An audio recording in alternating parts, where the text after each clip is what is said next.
In this video, I'm going to share with you guys how I put together listings like this, a crash course on a step-by-step on each element of the listing that you guys need to be aware of. There are things people focus too much when they're putting together listings, and there are things that people completely ignore that they need to pay more attention to. I'm just going to go through the behind the scenes of my listing on how I'm putting it together on my actual listing that you guys get to see that might benefit you putting together your listings. We're going to take a look at this beanie listings and how I put together and what my thought process from photos to description to a lot of the elements that I put into a listing that does yield great results. At the end of this video, I'm going to share with you guys how you can use a free version of eRank to audit your listing. So once you put together the listings, there's ways you can do to improve it, to ensure that your listing is as optimal as it can be, to give it the best chance possible. I use it all the times, especially for tags. So make sure to stick around to the end to find out how to do that. If you are new to this channel, let me show you something. This is my Etsy shop. I'm my top seller on Etsy, and this is the products that I have. I actually make this stuff, and I actually sell it on Etsy.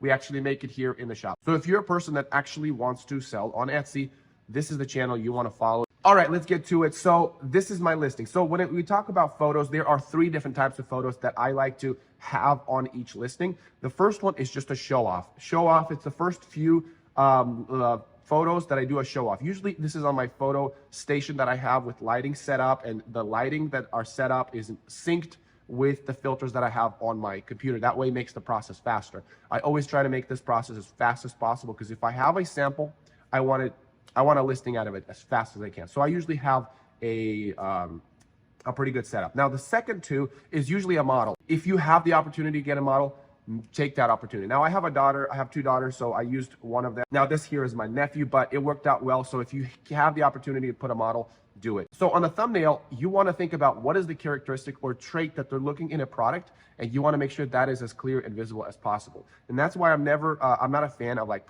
always putting the whole product in the frame, because you really don't need to do the whole product. You just need to show off the element that the customer is looking for. And in this case, there's 2 things that I've discovered is that they want the patch and they want the color selection. And usually the matte color selection is what I went for, is these 3 very trending colors. And those are the big things that the first grabbing. And then after that, I then introduce the model and how that's going to look on their kid. So photos after that, it's information heavy. So they either get each individual product separately so they can really observe and analyze the product, or information like sizes and fonts and things like that. So that's kind of like towards the end, that's kind of what I do in regards to photos. So hopefully that helps. Now, as far as titles, the way I do my titles right now, it's very simple. What I do is I go on Baby Beanie and I'm gonna find a competitor that literally has the same product that I do. And if everything looks great, what I started doing is I copy their title, I go to ChatGPT. If the competitor has all the keywords that I've researched and they have all the keywords, now if they don't, I will have it say rewrite this title, include keywords, and somehow incorporate these keywords, and it will then create the title that I will then use for my Etsy listing. So now if the first set of keywords, now the AI did a pretty good job on making sure that a personalized leather patch beanie was going to be the first set of keywords, which is great. Now sometimes it doesn't do the first keywords that I wanted to, so I would say, hey, make sure that the first few keywords are X, Y, and Z. So that's pretty much how I put together the listing. I will then copy that and paste it in my title section. Now that's the same thing I do for my description. Now I'm going to jump through this really quick, and I'm going to talk about description. I'll come back to it because there's some important things you guys need to know in that section that a lot of people overlook that you need to pay attention. Now in the description, the first part of it, like where you're like fluffing up the customer, like, hey, you can be using it for this and that, and that's all ChatGPT. The information, the sizes, I quickly spend time to write out the sizes and colors at the very end. And that's pretty much it. Now, going back up here, when you do category, what's really important on category, when you start to type baby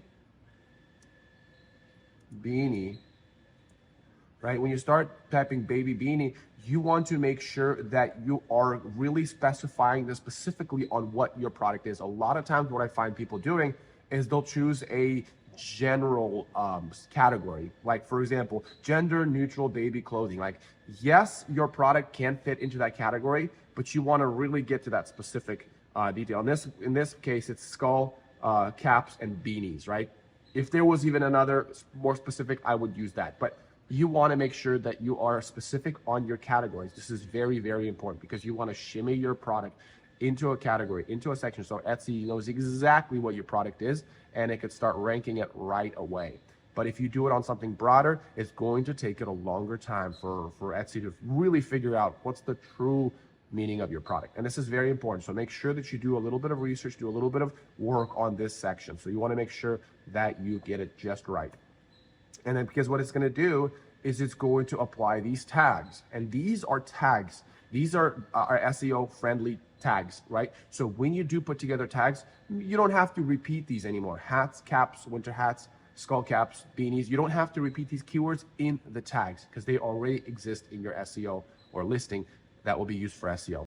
Then I usually skip through all of this stuff because this doesn't really mean anything. I don't have sustainability in mind unless if I have a holiday. Now, if you are selling seasonal products, make sure that you check this off because when season comes, you want Etsy to recognize, hey, these listings out of this guy's shop are for this season. And it's going to, again, give it a much better boost during that season than your other listings, which will give it a higher chance to sell than other listings. So you want to make sure that you include that. Okay, in regards to tags, what I do is I go to ChatGPT. I say, this is my listing description, and I paste that listing description. Then I say, can you write me a list of tags that I can use for this Etsy listing? And I usually give it parameters. I say, so that each tag has between 15 to 20 characters and don't repeat a single word.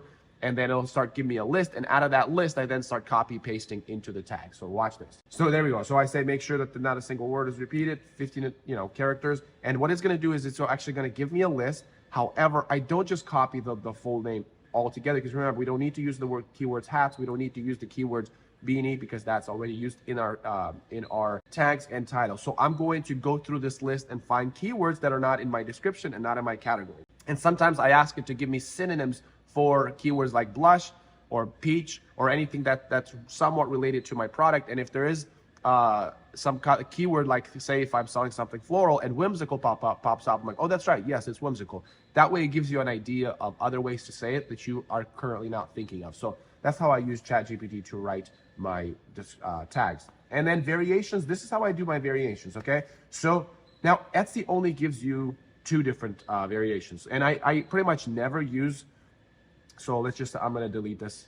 And I pretty much never use these things. I always create my new variation because that way it gives you the ability to change the title and create your own thing. So let's go and I'll show you what I do. So this is how I make 3 or 4 different essentially variations because I combined variations within the variation, if that makes sense. So for example, I have different colors and I also have different sizes. And I like doing this because again, it gives you ability to really customize your product. I think Etsy should give more. Amazon Handmade gives you like, I think unlimited. I've never came across to where it limit my variation. It gives you unlimited things, which is nice because you can upsell things. Etsy, if you're listening to it, more variations is nice because we can upsell more things, right?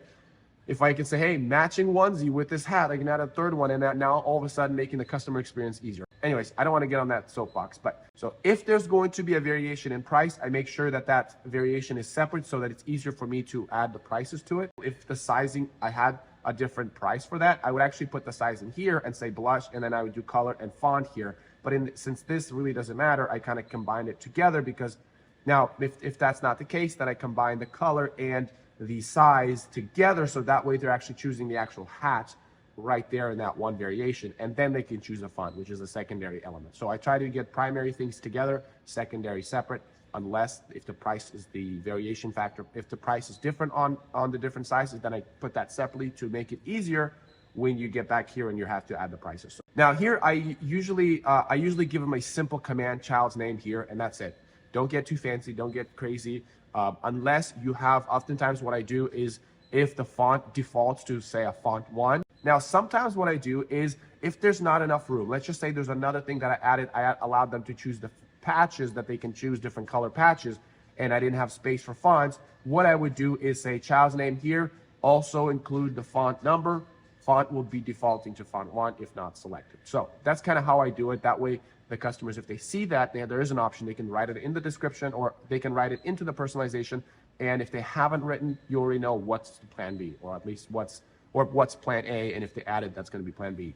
So if I don't have a process for a product, it's usually 5 to 7 days. If product is at full swing in the shop and we do have a process, I usually try to get that as small as possible, I would select that. But in this case, beanies are kind of their own way of making it. So I usually 5 to 7 days because I think it's fair to let the customers know that it's going to take you some time. Now, tariff number, you can do that.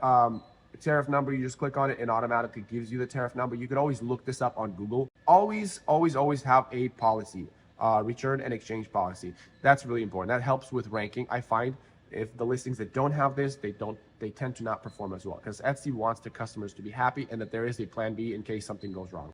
Now, when you have completed your listing, there's a way you can check the quality of your listing, if there's anything else you can add. So what you do is you go on eRank, you go on listing, you go on active listing. Now, this is a free version. So what you do is you go on listing audit, and on the listing audit, it's going to give you some recommendation that you can apply maybe later. When you get to this, you get a few recommendations that you can do. Now, quick little tip, quick little note, the CEO of eRank on one of the videos said that it doesn't change your SEO when you make changes to the listings, but on their website it says, hey, just be careful when you're changing things on your listing, which I thought was funny. But anyways, when you have a listing, if you're going to use this feature, be careful to actually make any changes to when you utilize this tip thing.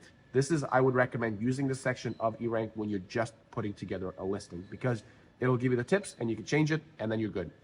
Some tips I don't recommend you, and I'll show you what that means, but some tips I just would be careful on changing it. I don't think it's as important. So when it says your title has been written for a computer, not humans, that I usually skip that. I usually don't really care, because when people are buying something on Etsy, they don't really care what the whole tail of your listing title is. That's why the first section of your title should be something that is written for humans, something that is SEO very specific. This is like what your product is, and that's the first thing that customers are going to read. Everything else they really don't care.